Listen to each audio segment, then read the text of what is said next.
आदेश जय महाकाल।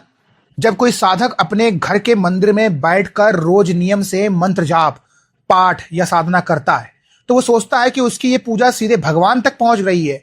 लेकिन तंत्र शास्त्र का एक बहुत कड़ा और कड़वा नियम है।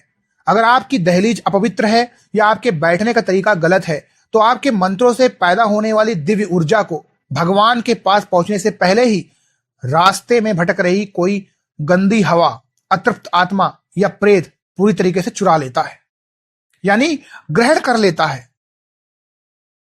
आज अघोर परंपरा के अनुसार उस एक सबसे बड़े लक्षण, उसके पीछे के गहरे तंत्र विज्ञान और इस बंधन को काटने के अचूक उपाय को बताऊंगा। ध्यान से सुनना और वीडियो पूरा लास्ट तक देखना।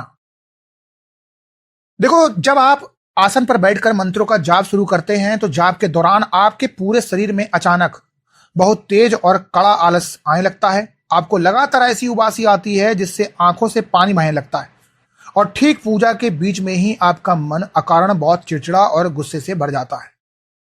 पूजा खत्म होते ही आपका आलस तो गायब हो जाता है, लेकिन आपके सिर के पीछे और दोनों कंधों पर इतना भारी वजन महसूस होने लगता है जैसे किसी ने क्विंटलों भर का पत्थर रख दिया हो।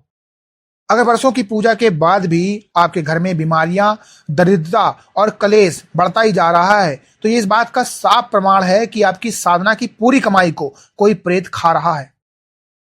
अब इसके पीछे का असली तंत्र और ऊर्जा संबंध सुनो। जब आप बिना गुरु आज्ञा के या बिना किसी सुरक्षा घेरे के उग्र मंत्रों की रगड़ पैदा करते हैं तो आपकी नाभि से एक दिव्य ऊर्जा निकलकर वायुमंडल में फैलती है। अगर आपके आचरण में अशुद्धता है तो आपके आसपास घूम रही मलिन शक्तियां उस ऊर्जा की तरफ आकर्षित होती हैं। वे प्रेत आपके और आपके भगवान के बीच में एक अदृश्य दीवार बनकर खड़े हो जाते हैं। वे आपके मंत्रों के बल को खुद सोख लेते हैं, जिससे वो मलिन शक्ति दिन ब दिन और बलवान होती जाती है और आपका शरीर अंदर से पूरी तरीके से खोखला होने लगता है। इस तंत्र बाधा को काटने का अब अचूक उपाय सुनो। अगर आपकी पूजा के समय भी ये एक संकेत मिल रहा है तो सबसे पहले तो आप सावधान हो जाओ। अपनी साधना को प्रेत के चंगुल से बचाने का एक ही कड़ा नियम है, कभी भी बिना आसन के जमीन पर बैठकर पूजा मत करना, क्योंकि बिना आसन के पूजा की ऊर्जा पाताल में चली जाती है। साधना शुरू करने से पहले रोज अपने आसपास जल का सुरक्षा घेरा बनाएं, घर में शुद्ध भीमसेनी कपूर का धुआं करें और अपने मस्तक पर अभिमंत्रित तिलक जरूर लगाएं।